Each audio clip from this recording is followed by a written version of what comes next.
Hola a todos y bienvenidos una semana más al curso de Compliance Penal dirigido a personas con responsabilidad dentro de la organización del Grupo Pérez y Cía. Esta semana, en esta sesión, hablaremos del canal de denuncias cuyo contenido se refiere al módulo 6. Respecto al canal de denuncias, en primer lugar analizaremos por qué un canal de denuncias, el deber de denuncia más tarde, cómo se actúa ante una denuncia y el procedimiento de canal de denuncias que se tiene implantado dentro del Grupo Pérez y Cía. La primera de las preguntas que nos hacemos en este módulo es ¿por qué implantar un canal de denuncias? ¿Por qué esta necesidad de las organizaciones de implantar un canal de denuncias que, como veremos más adelante, puede ser interno o externo? En primer lugar, implantar un canal de denuncias sería una medida esencial para poder detectar y prevenir delitos u otras conductas irregulares que se puedan dar dentro de la empresa. Por otro lado, implantar un canal de denuncias implicaría un indicador de transparencia dentro de la organización, siempre y cuando este canal de denuncias resulte efectivo. ¿Y qué podemos entender por un canal de denuncias efectivo? Pues un canal al que los empleados u otros stakeholders acudan con total garantías y sin un temor a que por poner en conocimiento de la organización conductas que podrían ser irregulares o incluso delictivas les suponga una represalia por parte de la organización. Por otro lado, porque dentro de los requisitos del artículo 31 bis del Código Penal encontramos aspectos relativos al deber de implantar un canal de denuncias, por lo que su implantación efectiva puede suponer la exención o atenuación de la responsabilidad penal de la empresa en el caso de que en su seno se haya cometido un delito. Como os decía, se trata de uno de los requisitos que encontramos dentro del artículo 31.5 bis del Código Penal.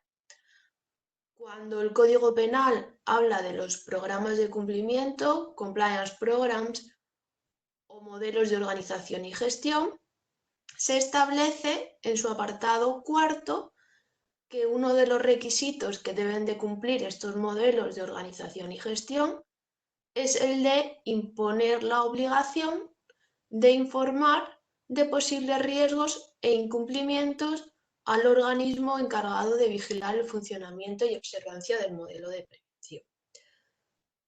Por un lado, se establece el que todos los trabajadores o personal de la empresa tengan la obligación de informar de estos riesgos.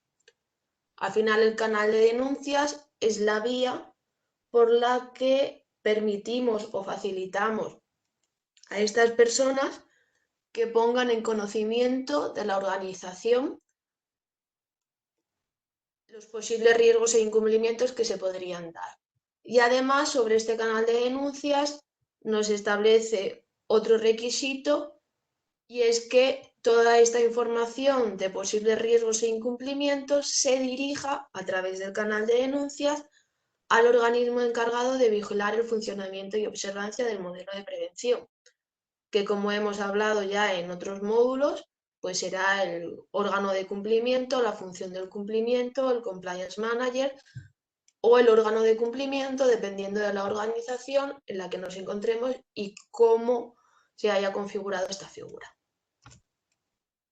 ¿Por qué un canal de denuncias? Pues por un lado, porque, como ya hemos dicho, es uno de los requisitos que nos establece el artículo 31 bis del Código Penal, pero por otro, porque todos los estándares que hay a nivel internacional en materia de compliance también nos requieren que exista este canal de denuncias. La norma ISO 19600 habla en la cláusula 913 de las fuentes de opinión sobre el desempeño de compliance y la cláusula 1012 sobre las vías del escalado de información. Ambas estarían haciendo referencia al canal de denuncia. Por su parte, la norma 1 19.601, en la que Pérez y Cía está certificada, habla en su apartado 8.7 del deber de comunicar los incumplimientos e irregularidades y en el apartado 8.8 el deber de investigar estos incumplimientos e irregularidades. Y por su parte, por poner otro ejemplo adicional, la norma ISO 37001, en la que Pérez y Cía también se ha certificado recientemente, habla en su cláusula 7.4 de la comunicación y aquí habla tanto de canales externos como internos y en la cláusula 8.9 de la comunicación de inquietudes. También hacemos una pequeña referencia sobre los canales externos e internos. En la nomenclatura o en los términos que habla esta ISO, los canales internos serían a los que solo puede acceder el personal interno de la organización y es muy típico que a estos canales internos se acceda a través de la intranet u otra herramienta corporativa de este tipo. Y los canales externos serían los que estarían abiertos a terceros vinculados a la organización, pero que no pertenecen específicamente a la organización. Podría ser, por ejemplo, el caso de un proveedor, que abriéramos estos buzones o estos canales a nuestros proveedores para que nos dieran parte de cualquier irregularidad que hubieran detectado. ¿Por qué un canal de denuncias? Bueno, pues encontramos también supuestos dentro de la organización sectorial, de la normativa sectorial. En este caso, la Ley de Prevención de Blanqueo de Capitales nos establece en su artículo 26 que los sujetos obligados, indicar un pequeño inciso que solo hay una serie de sujetos de prevención de blanqueo de capitales. Son, digamos, unos supuestos tasados de entidades u organizaciones que deben adecuarse a esta normativa, no todo el mundo. Pero bueno, establece claramente que se deben implantar procedimientos internos para que los empleados, directivos o agentes puedan comunicar, importante el inciso, dando la opción de que sea anónimamente, información relevante sobre los incumplimientos relativos a la prevención de capitales, la normativa de desarrollo o las políticas y procedimientos implantados en la organización para darles cumplimiento que sean cometidos en el seno del sujeto obligado. Vemos aquí una normativa específica que nos obliga taxativamente a implantar un canal de denuncias. Luego, ha habido siempre, una vez que ya hemos visto un poco la configuración de por qué un canal de denuncias, ha habido siempre debate, ha existido el debate sobre si las denuncias que se presentaban a través de los canales podrían ser o no anónimas. El motivo, digamos, principal de este debate es que la Agencia Española de Protección de Datos, que sería la autoridad competente en España en materia de protección de datos, junto con las entidades autonómicas, no era partidaria de los canales de denuncias anónimas.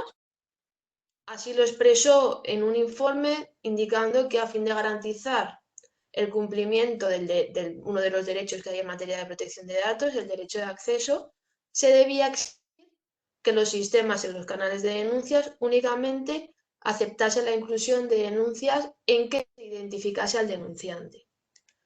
A pesar de esto, indicaros que una gran parte de la doctrina, incluso desde el punto de vista desde el ámbito penal, se decía que, bueno, que se acataba lo que en este aspecto nos marcaba la Agencia Española de Protección de Datos sobre la no admisión de las denuncias anónimas, con la salvedad de que si llegaba a conocimiento de la organización una denuncia que incluso siendo anónima nos diera información relevante para perseguir una ilicitud o una irregularidad, a pesar de haber sido anónima, no tenía mucho sentido que por el mero hecho de ser anónima no se investigase.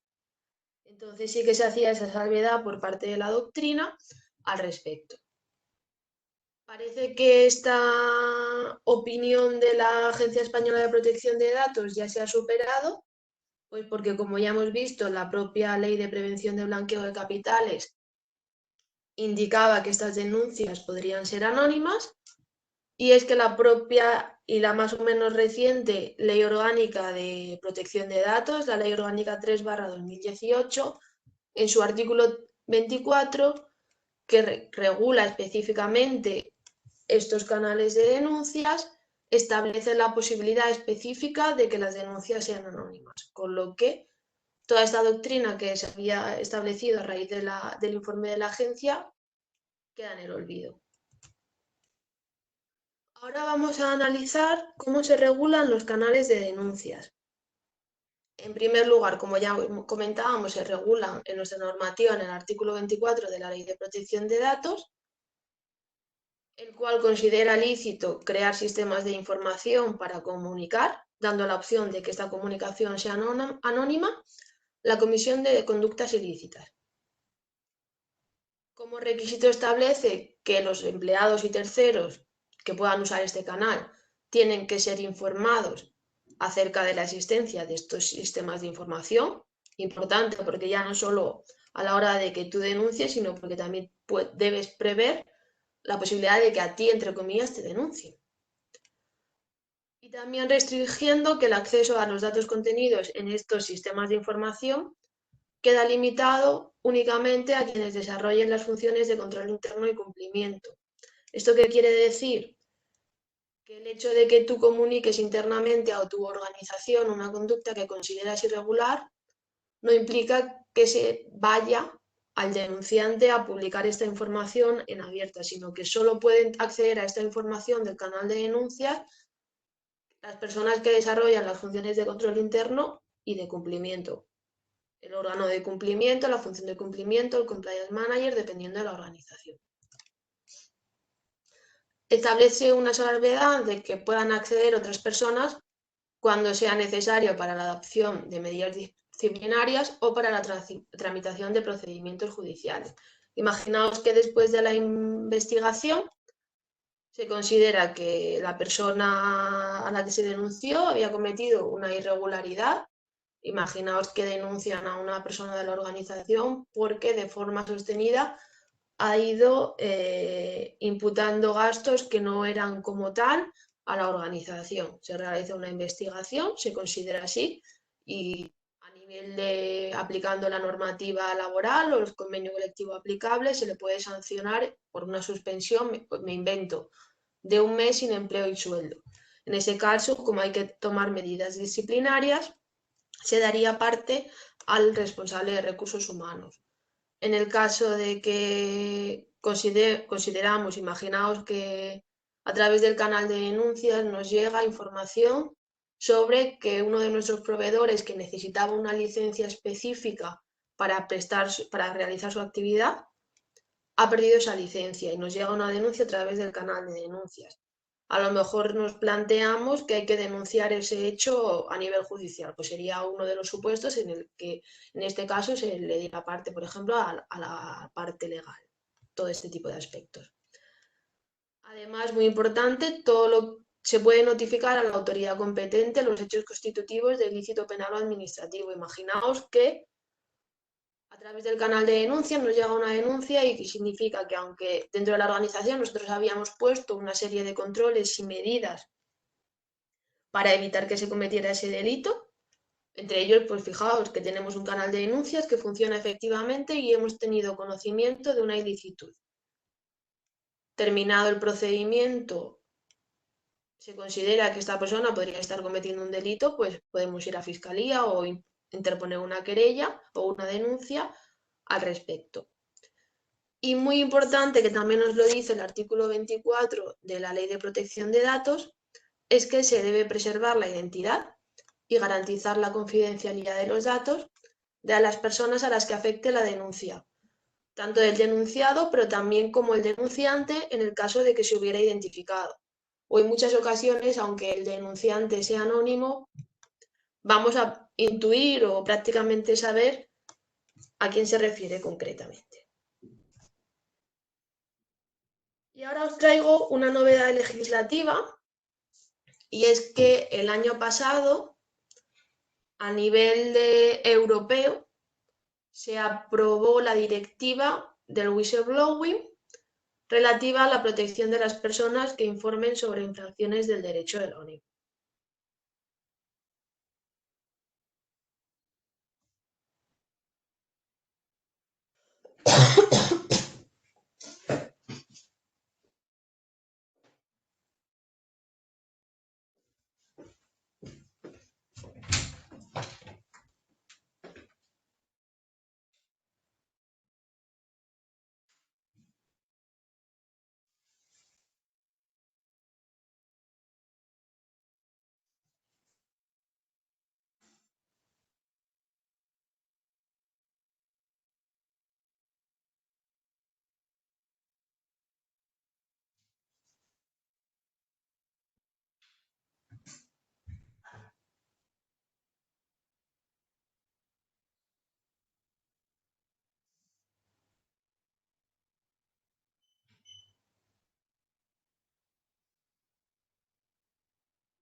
Al tratarse de una directiva, necesita ser traspuesta a la normativa interna de cada país de la Unión Europea. Se indica que como muy tarde los países deben haber incorporado a su normativa interna lo que dice esta directiva antes del 17 de diciembre de 2021. Y también se nos dice que para las entidades jurídicas del sector privado que tengan de 50 a 249 trabajadores, los Estados miembros pondrán en vigor, a más tardar el 17 de diciembre de 2023, esta normativa. ¿Qué quiere decir? Que en España, en nuestro caso, tiene que incorporar a su normativa interna las obligaciones derivadas de la directiva antes del 17 de diciembre de 2021, y que una vez que lo haga podrá dar un margen transitorio a las empresas para que del sector privado que tengan más de 50 empleados, para que implanten los canales de denuncia, aunque si no los tienen ya, antes del 17 de diciembre de 2023. Como veremos a continuación, esta normativa tiene una serie de especificidades que me parecía muy importante contárosla para que sepáis hacia dónde va esta normativa.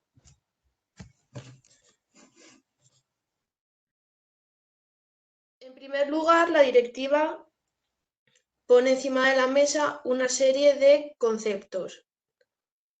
En cuanto al denunciante, habla de que es una persona física que o bien comunica o revela públicamente información sobre infracciones obtenidas en el contexto de sus actividades laborales. Aquí vamos a ver que diferenciamos la denuncia de la revelación pública. La denuncia va a ser la comunicación verbal o por escrito de información sobre infracciones. La denuncia interna va a ser la comunicación verbal o por escrito de información sobre infracciones dentro de una entidad de los sectores privado o público, es decir, yo soy el empleado e informo denuncio a través de los canales que me pone a disposición mi organización. Importante que esto va a ser también aplicable para las administraciones públicas. Denuncia externa va a ser la comunicación verbal o por escrito sobre infracciones ante las autoridades competentes, es decir, en lugar de ir a mi propia organización por los canales internos, voy a ir directamente a denunciar a la Fiscalía, a la Comisión Nacional de Mercado de Valores, a la autoridad que considere competente, y un paso más allá, que es la revelación pública, que sería la puesta a disposición del público de información sobre infracciones. A todos nos recuerda esto un poco al caso Snowden, ¿verdad?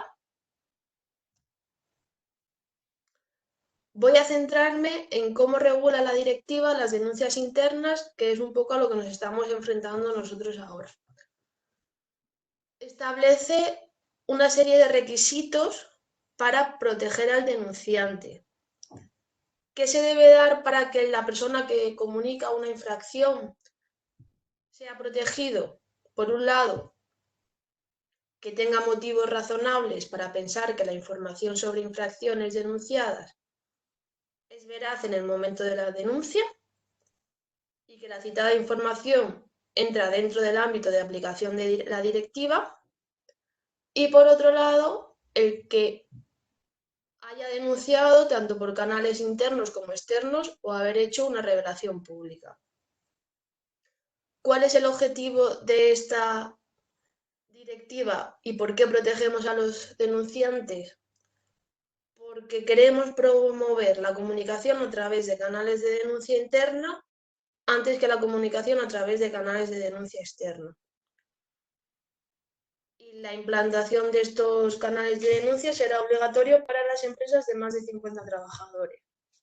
Si recordáis, en el módulo 1 hablamos de que doctrinalmente se considera que se implantó la responsabilidad penal de la persona jurídica porque había ciertas conductas dentro de las organizaciones que por el Estado, que es quien tiene el ius puniendi, era prácticamente imposible o muy costoso perseguir.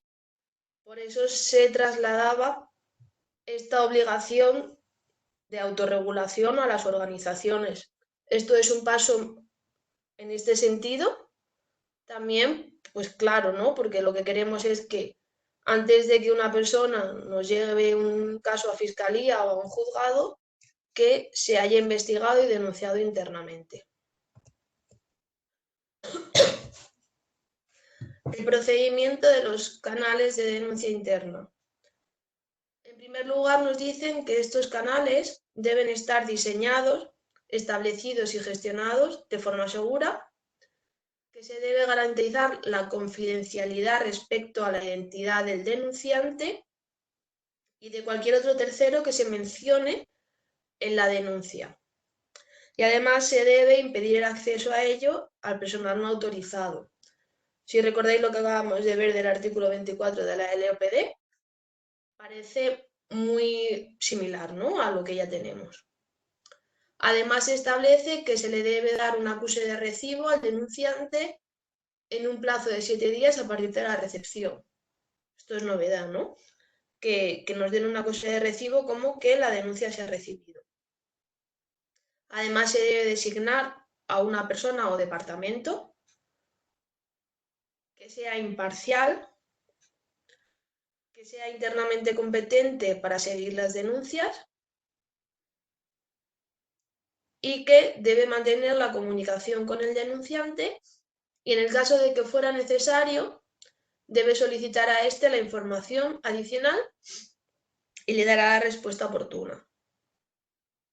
Que sepáis también que en la práctica hay ciertas organizaciones que permiten las denuncias anónimas, pero a la hora de realizar la denuncia anónima se le da, por si quisiera usar al usuario, un usuario y contraseña de un buzón de correo, entre comillas, ciego, para que si la persona que tramita la denuncia considera que sería necesaria información adicional, se lo pueda solicitar ahí. Y el uso de este buzón sería voluntario por el denunciante. Además, se debe dar un seguimiento diligente por la persona o el departamento que siga las denuncias. Debe haber un plazo razonable para dar respuesta a la denuncia, que establece la directiva, que no puede ser superior a 3 meses.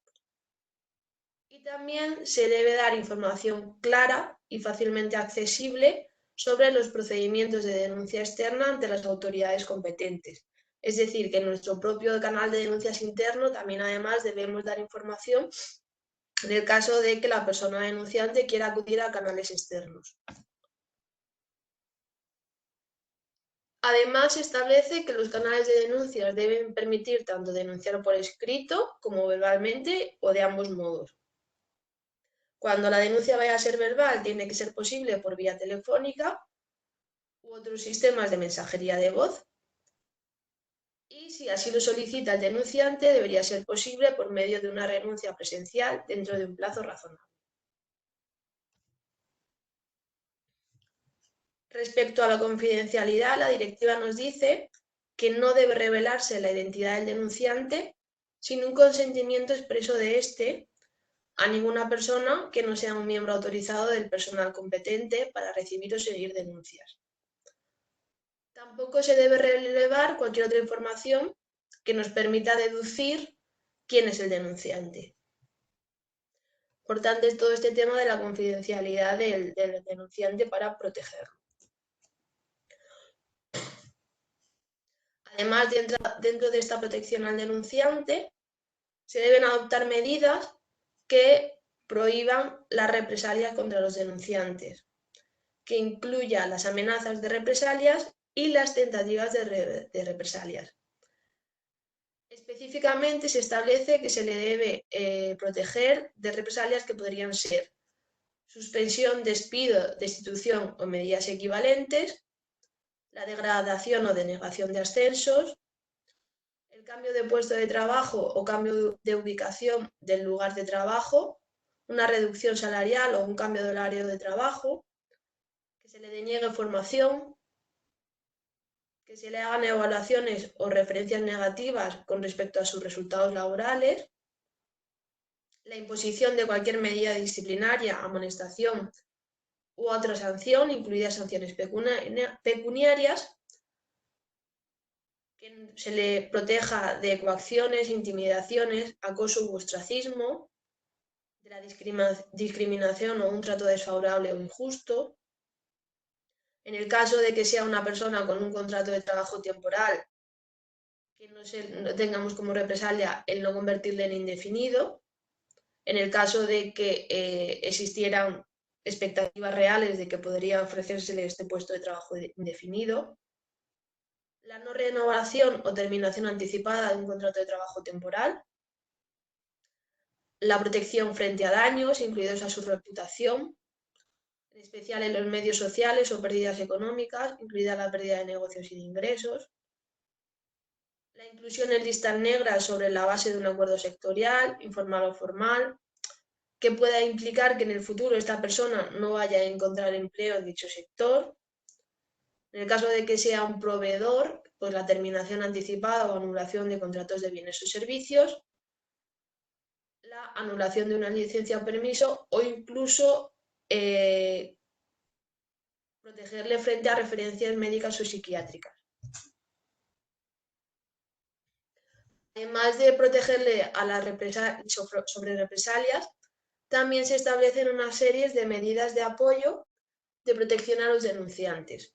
Estas medidas podrían ser la información y asesoramiento completos e independientes, fácilmente accesibles y gratuitos, sobre los procedimientos y recursos disponibles respecto a la protección frente a represalias y derechos de la persona afectada. La asistencia por parte de autoridades competentes, asistencia jurídica en procesos penales o procesos civiles transfronterizos, y asesoramiento jurídico o cualquier otro tipo de asistencia jurídica, y asistencia financiera, medidas de apoyo a los denunciantes, incluido el apoyo psicológico en el marco de un proceso judicial. No sé, bueno, el caso de Snowden quizá sea el más paradigmático a nivel internacional, y es que cuando una persona revela cierta información, pues puede sufrir represalias y además, aunque estas represalias en principio estarían prohibidas, también es necesario apoyar para fomentar que, entre comillas, la gente se atreva a denunciar. Luego también hay una serie de medidas de protección específicas frente a represalias, esto es muy importante y es que no se considerará que las personas que comuniquen información sobre infracciones o hagan una revelación pública hayan infringido ninguna restricción de revelación de información. ¿Qué implica esto? Que imaginaos que yo soy la abogada de mi empresa. Por ser la abogada de la empresa tengo un deber de secreto profesional, pero yo detecto que hay una serie de irregularidades en la empresa si las comunico. Esto a priori podría infringir que yo estoy incumpliendo mi secreto profesional o incluso revelando secretos empresariales, por ejemplo, o información confidencial de la empresa, y eso al final es delito. Pues en este caso se considera que cuando yo voy a denunciar internamente una conducta irregular, nunca va a poder considerarse que esto es una infracción, siempre que sea necesaria toda esta información para dar vía a esta denuncia. En este sentido, los denunciantes no van a incurrir en responsabilidad respecto de la adquisición o el acceso a la información que es comunicada o revelada públicamente, siempre que dicha adquisición o acceso no constituya de posible delito. Aquí, por poner un ejemplo práctico, es que no es lo mismo que yo a la hora de hacer una auditoría interna vea información que podría suponer una conducta irregular y lo ponga en conocimiento a través de una denuncia interna o externa, y otra cosa es que imaginaos que yo soy informático y sospecho que la persona de contabilidad está haciendo un delito contable y lo que haga sea hackear el servidor para poder acceder a su correo electrónico y ver, no. Una cosa es que yo en el ejercicio de mis funciones conozca cierta información y otra cosa es que yo cometa un delito para poder acceder a esa información. Además, a nivel de protección se deberán establecer sanciones que sean efectivas, proporcionadas y disuasorias hacia aquellas personas, ya sean físicas o jurídicas, que impidan o intenten impedir las denuncias, adopten medidas de represalia contra los denunciantes, promuevan procedimientos abusivos contra los denunciantes o incumplan el deber de mantener la confidencialidad de la identidad de los denunciantes. Y además se establecen sanciones efectivas, proporcionadas y disuasorias cuando el denunciante haya comunicado o revelado públicamente información que sabía que era falsa, y también van a establecer medidas para indemnizar los daños y perjuicios derivados de dichas denuncias. Muy importante aquí, estamos protegiendo en todo momento a los denunciantes de buena fe, a los informantes de buena fe, que tengan medidas razonables para comunicar una información que es cierta. En ningún momento que piensen las personas denunciantes de mala fe que esta protección les va a llegar a ellos si se sabe que esta información era falsa, en cuyo caso, más allá de, no, por un lado, no se los protege y por otro, además, se van a establecer medidas para indemnizar daños y perjuicios derivadas de estas denuncias falsas.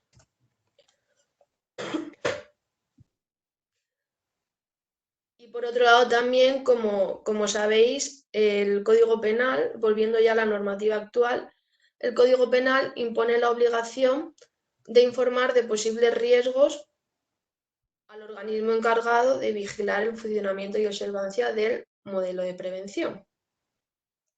Con lo cual parece que toda la normativa va hacia el mismo sentido. ¿Y qué pasa cuando no denunciamos? Pues que el propio Código Penal, hablando de este deber de denuncia, nos va a establecer un sistema disciplinario que sanciona adecuadamente el incumplimiento de las medidas que establezca el modelo. Como uno de los requisitos es el deber de denuncia, vamos a sancionar a aquellas personas que, debiendo haber comunicado una irregularidad, no lo han hecho. Y ahora analizaremos las actuaciones posibles ante una denuncia con conforme a la normativa actual, que como os digo, no parece que sea demasiado diferente a la normativa que nos llega.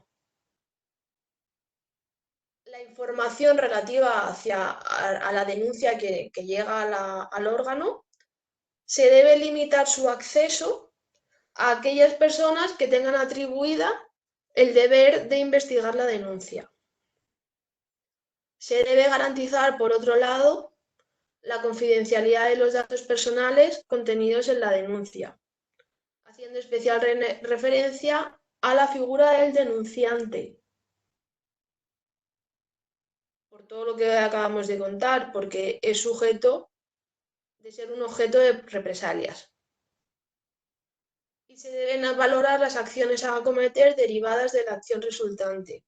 Es decir, si una vez que nos llega una denuncia se investiga debidamente y se considera que podría suponer una irregularidad, se deben establecer o valorar acciones en el ámbito laboral que puede ir desde, en el caso de que identifiquemos que era una denuncia de mala fe con información falsa, sancionar a la persona que hizo llegar la denuncia falsa, o en el caso de que al contrario se establezca que hay personas dentro de la organización que están incumpliendo la normativa o que están, en este caso, plantearnos sanciones laborales, o yendo más allá, si además de incumplir las normas de compliance, por ejemplo, estaría cometiendo un delito esta persona, se deben valorar acciones, me imagino, ¿no?, con el departamento legal para interponer acciones en el ámbito penal,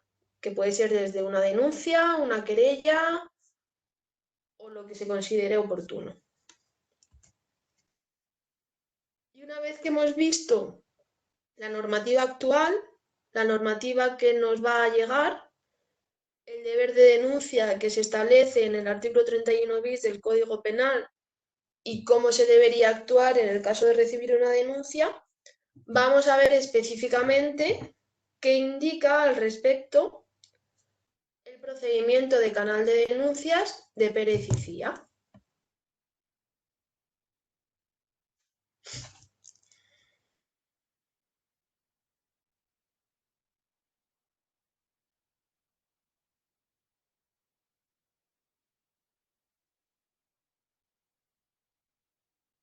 Two ACL reconstructions and one shoulder reconstruction. My first shoulder was done in 2016 after the Rio Olympics. So I got my shoulder done and then took off to Japan and followed Gillies while he was playing rugby for Henel there. I pretty much ran away because one, I didn't make the Olympic team, so I was having a big sookie, and two, I just wasn't enjoying it anymore. I just needed a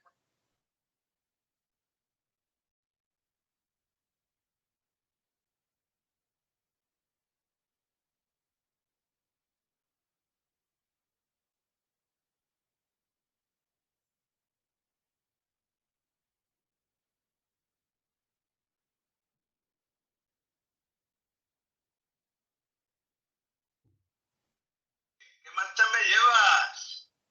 Cabalito te está llamando todo el día y no coge el teléfono. Habrás estado allí en Cabraulio mandando espigas toda la mañana y luego dices...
el procedimiento de canal de denuncias establecido en Pérez y Cía tiene como objeto cumplir, por un lado, con lo establecido en el Código Penal y, por otro lado, en los estándares de compliance.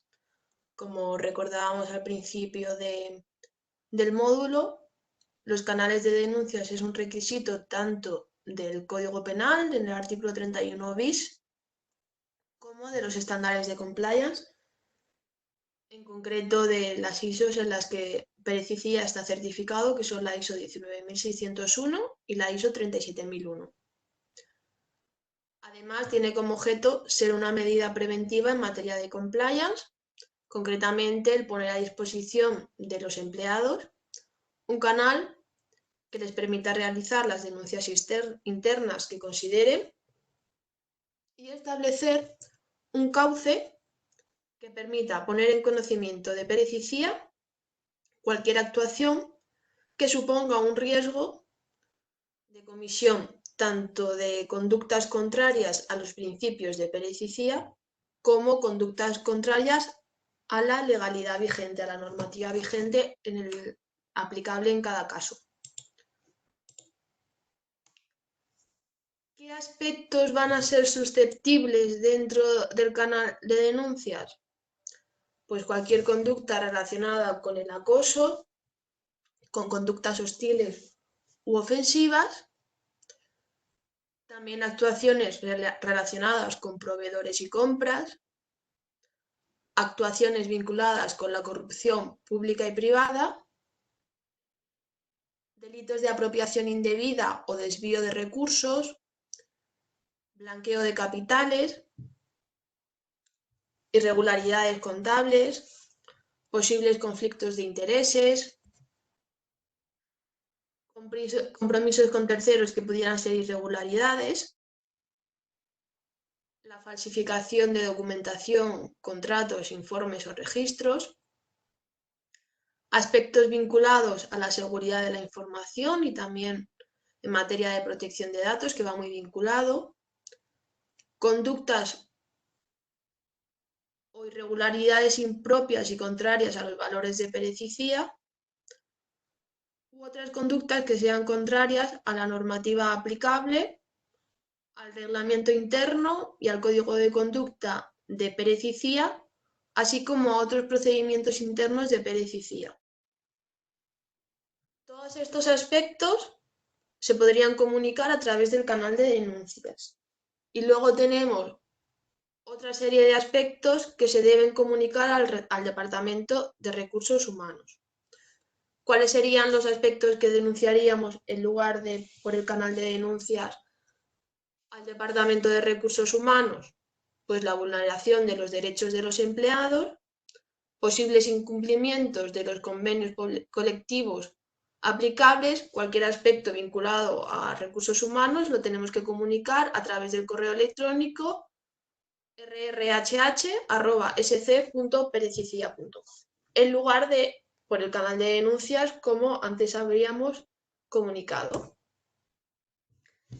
En el procedimiento de Pérez y Cía, ¿quién tiene deber de denunciar? Por un lado, todos los miembros de Pérez y Cía, personal que esté vinculado a Pérez y Cía porque trabaja en una de sus empresas contratistas, otros terceros que tengan una relación de negocio con Pérez y Cía, terceros que aunque actualmente no tengan una relación vigente con Pérez y Cía, la tengan potencialmente. Y todas estas personas no solo tienen el deber de denunciar, sino que además tienen el deber de colaborar en la investigación.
Por su parte, adquieren responsabilidad sobre el canal de denuncias la alta dirección de Pérez y Cía, el compliance manager, la dirección de oficinas, los responsables de operativa y otro personal de oficinas. Muy importante reseñar que la alta dirección no se exonera de sus propias obligaciones y responsabilidades sobre prevención de riesgos penales, incluso a la hora de implantar este procedimiento de canal de denuncias. Dentro de las obligaciones que tiene de prevención de delitos, en el caso de que delegue ciertas responsabilidades, se aclara que no se transfiere a las personas delegadas las responsabilidades legales en materia de supervisión o adopción de decisiones que les correspondan. Es decir, la alta dirección siempre va a mantener intactas sus propias obligaciones y responsabilidades sobre prevención de riesgos penales.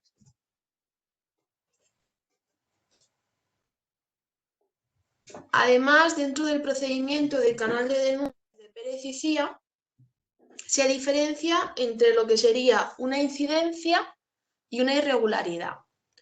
Según el procedimiento, una incidencia va a ser cualquier actuación realizada por parte de un miembro de la entidad que genere dudas en la aplicación o interpretación del Código Ético y de Compliance de Pérez y Cía y que puede ser considerada generadora de un dilema ético y o moral. Sin embargo, por su parte, la irregularidad va a ser una actuación presuntamente contraria tanto a los principios generales de actuación y valores éticos o normas de conducta de la organización, como a la normativa vigente que resulte de aplicación.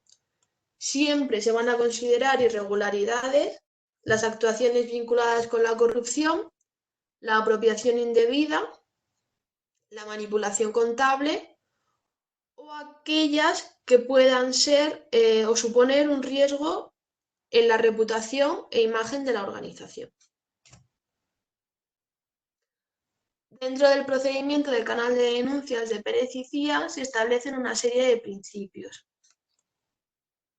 que establecen un balance entre la responsabilidad de quien denuncia y la posible estigmatización del denunciado. Vamos a enumerar aquí los principios y los iremos explicando más adelante. Por un lado, el principio de independencia. Por otro lado, el principio de tolerancia cero ante los incumplimientos y respeto. Principio de confidencialidad. Principio de objetividad y honradez y la prohibición de represalias.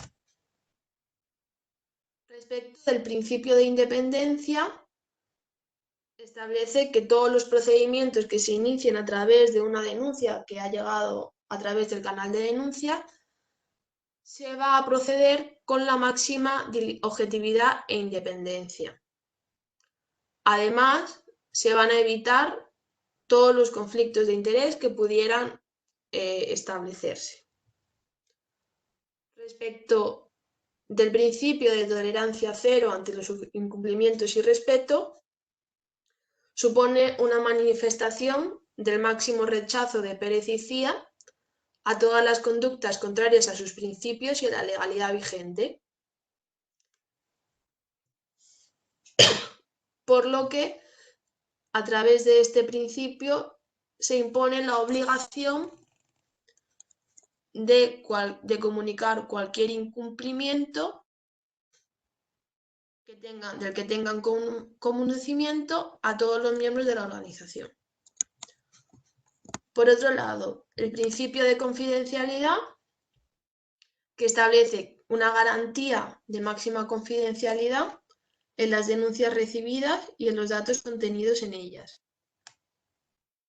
Además, se prohíbe expresamente que los datos personales contenidos en la denuncia sean conocidos por personas, por un lado, que no tengan encargada la gestión de la denuncia o que sean responsables de la aplicación de las medidas cuya aplicación responda. Esto es lo que hemos dicho respecto a la regulación de la LOPD-GDD. Se cumple taxativamente con lo que ahí se indica.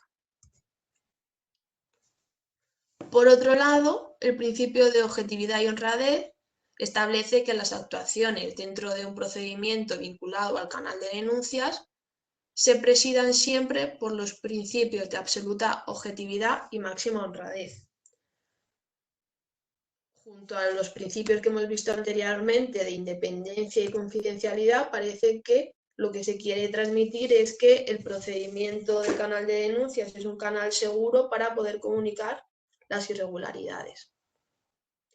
Unido finalmente al principio de prohibición de represalias, por lo que dentro de la organización se prohíbe adoptar medidas contra la persona que emplee el canal de denuncias que suponga una represalia o consecuencia negativa por la presentación de una denuncia. Además, muy vinculado a lo que hemos venido diciendo anteriormente sobre lo que dice, por ejemplo, la directiva whistleblowing, se prevé la posibilidad de aplicar medidas que procedan cuando en una investigación interna se detecte que la denuncia carecía de fundamento o era falsa. Como recordaba anteriormente, como indicábamos anteriormente, todas estas protecciones del denunciante solo se aplican a los denunciantes de buena fe que tengan verdaderas evidencias o constancias de que existe una irregularidad. No se va a proteger a un denunciante de mala fe o temerario. Bueno, el funcionamiento específico del canal de denuncias de Pérez y Cía. Estas consultas o denuncias se realizan en la plataforma de un proveedor externo.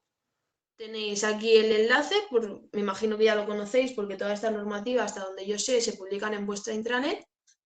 Pero bueno, que sepáis que este proveedor externo nos garantiza una serie de medidas de seguridad y confidencialidad respecto de los datos.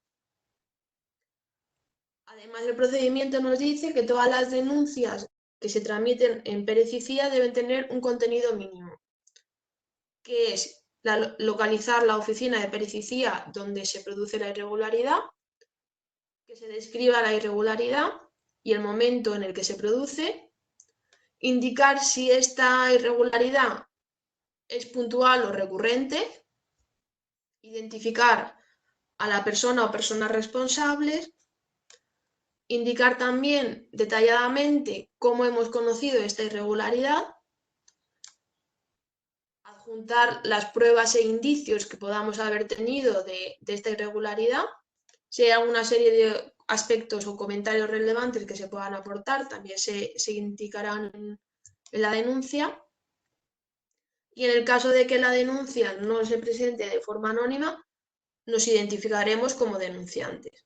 También si se establece dentro del procedimiento de que si la denuncia no tiene todos los elementos mínimos, va a poder solicitar información adicional. Importante que recordemos que ya no solo tenemos el deber de denunciar, sino también tenemos el deber de colaborar durante la investigación, y eso sería una forma de colaborar. Dentro de Pérez y Cía, ¿qué garantías tiene el denunciante?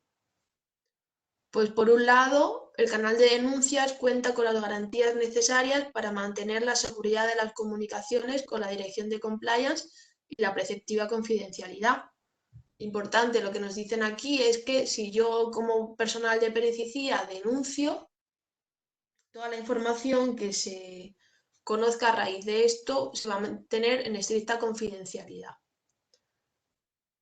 Una vez que por parte de Pérez y Cía se recibe la denuncia, se va a clasificar internamente y salvo que sea una noticia falsa o infundada, una denuncia falsa, se va a proceder a las acciones instructoras pertinentes, es decir, se va a investigar esta denuncia salvo que se vea claramente que es una denuncia falsa.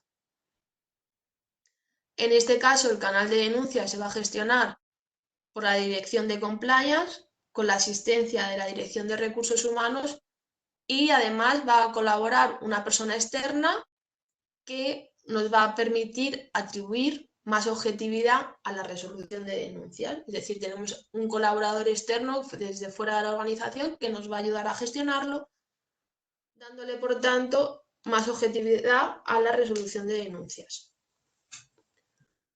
Por otro lado, las personas que acceden a las denuncias tienen el deber de guardar la confidencialidad sobre la identidad del denunciante en los casos de que esta identidad pues, haya sido revelada porque no fue una denuncia anónima o no se haya inferido qué persona es la que denuncia. Y también se va a proteger la identidad del denunciante y se va a garantizar la no represalia para los denunciantes de buena fe. Además, al denunciado, que también tiene sus garantías, y es que no se le va a penalizar automáticamente por la simple comunicación o notificación. Se va a comprobar la veracidad de la denuncia. Esto es como en el ámbito penal, ¿no? La presunción de inocencia. Y además se le va a ofrecer la oportunidad de ofrecer una explicación a la situación que ha sido denunciada. También, como garantía al denunciado, es la de ser informado por la Dirección de Compliance lo antes posible y como máximo en el plazo de un mes, salvo que esta comunicación ponga en peligro la eficacia de la investigación o recopilación de pruebas, pero en cualquier caso va a informar al denunciado en el plazo máximo de 3 meses. No se puede alargar indefinidamente sin comunicárselo al investigado, al denunciado, la investigación. A la persona denunciada se le va a informar de los datos de la entidad responsable del canal de denuncias, de sobre qué hechos versa la denuncia, quién es la persona responsable o responsables de tramitar su denuncia, los siguientes hitos que se pueden suceder en el curso de la investigación, es decir, le vamos a explicar cuáles podrían ser los siguientes pasos y cómo puede ejercer sus derechos de acceso y rectificación de sus datos personales en materia de protección de datos. Igual que la información relativa al denunciante se iba a tratar con estricta confidencialidad, en el caso del denunciado también vamos a tratar su identidad con estricta confidencialidad. Y una vez que hemos visto las garantías tanto del denunciante como del denunciado, vamos a analizar cuáles son, respecto del procedimiento de canal de denuncias, las competencias del Departamento de Compliance. Por un lado, tienen la competencia de gestionar el canal de denuncias y llevar la interlocución relativa a la herramienta externa que nos proveen para poder gestionar el canal. Van a ser ellos quienes reciban del proveedor externo las denuncias interpuestas. Va a ser el Departamento de Compliance quien lleve a cabo la investigación de los hechos. Y también van a ser ellos los que, una vez finalizada la investigación, realicen un informe sobre el resultado de la misma, donde se indique como mínimo si se dan por acreditados los hechos denunciados, si existen en su caso medidas adecuadas para la resolución del hecho y en el caso la propuesta de las medidas disciplinarias a tomar. Además, es el Departamento de Compliance quien debe resolver las dudas y consultas que se susciten en relación con el canal de denuncias. También es el Departamento de Compliance quien elabore y difunda las notas interpretativas sobre el procedimiento del canal de denuncias. Son ellos quienes van a efectuar los cambios al procedimiento para adecuarlo a la realidad normativa en cada momento de la evolución del negocio. Será el Departamento de Compliance, en este caso, los que, una vez traspuesta la directiva del whistleblowing en España, introduzcan los cambios que sean necesarios para que cumplan con los preceptos legales vigentes. Y además es el Departamento de Compliance quien va a mantener el registro de las denuncias internas. Vemos ahora, paso a paso, el análisis, investigación y resolución de la denuncia. ¿Qué hacemos paso a paso cuando recibimos una denuncia a través del canal? En primer lugar, respecto del análisis formal de la denuncia, vamos a comprobar que esta denuncia tiene todos los requisitos necesarios que se establecían anteriormente.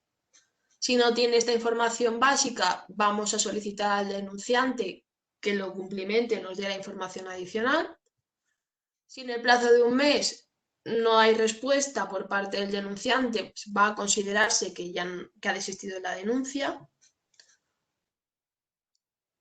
Una vez que vemos que tenemos todos los datos, le vamos a asignar un nivel de riesgo, que puede ser bajo, medio, alto o crítico. Si el nivel de riesgo que le hemos asignado es alto crítico, se va a iniciar la investigación, aunque el denunciante no responda a la solicitud de información adicional, siempre que sea posible con los datos aportados. Van a ser críticas todas aquellas denuncias que resulten indiciariamente constitutivas de un ilícito penal, así como aquellas que por la especial gravedad que se desprenda de ellas requieran celeridad en su resolución.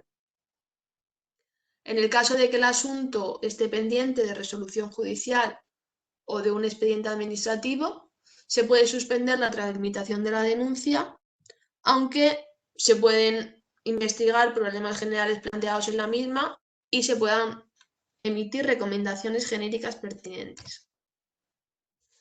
Una vez ya en la fase de investigación, si consideramos en la fase de análisis que la denuncia era adecuada, pertinente y justificada, se va a iniciar una investigación para definir las causas y las medidas inmediatas a adoptar.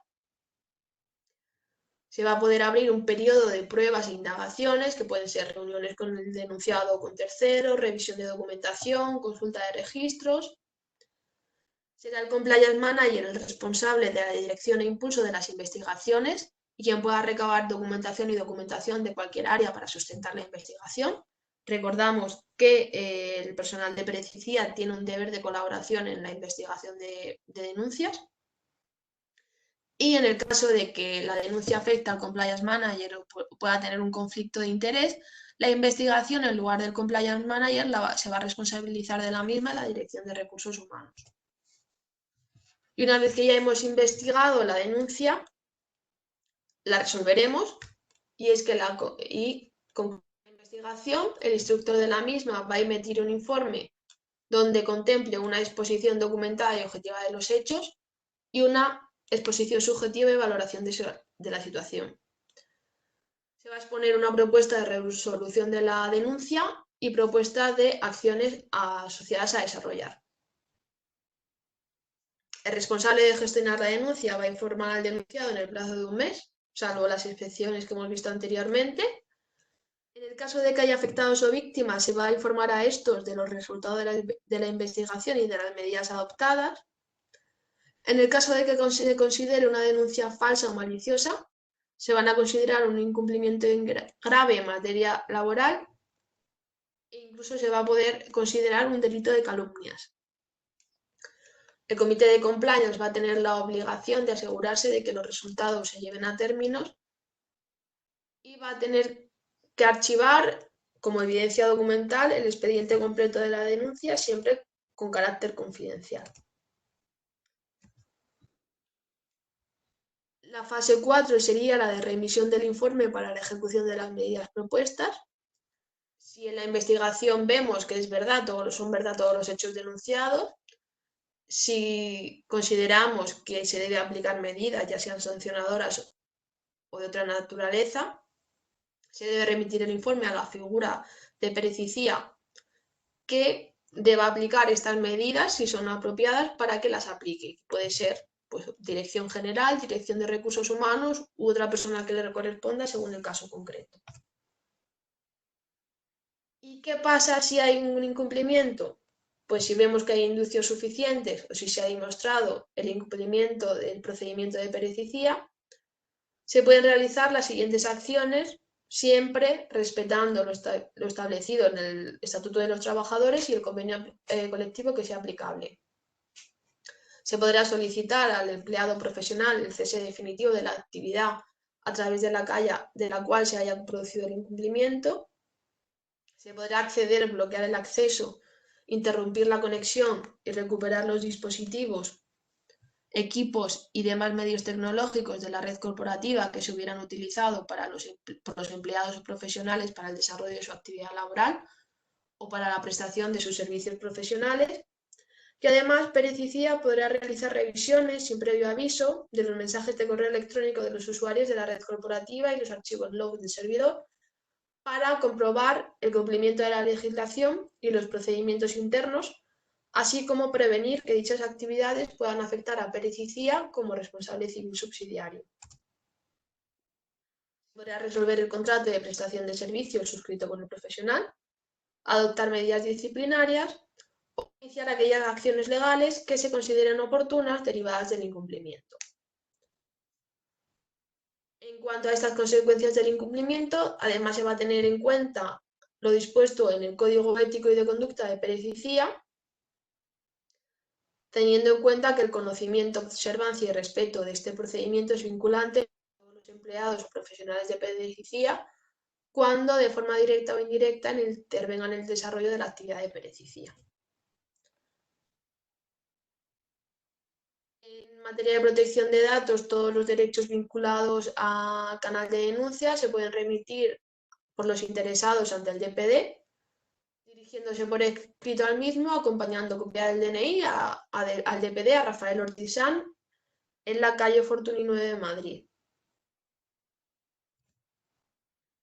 Además, el Departamento de Compliance mantendrá un registro actualizado, preferiblemente en formato digital, con todas las denuncias que hayan sido formuladas y los procedimientos sustanciados en relación con las mismas. Importante que se aplique aquí también el principio de confidencialidad. Y si os ha gustado el tema de los canales de denuncia y protección de datos sobre el denunciante anónimo, podéis encontrar en el blog de Gobertis un artículo al respecto. Muchas gracias a todos por vuestra atención y podéis plantear cualquier duda a través del foro del curso. Un saludo.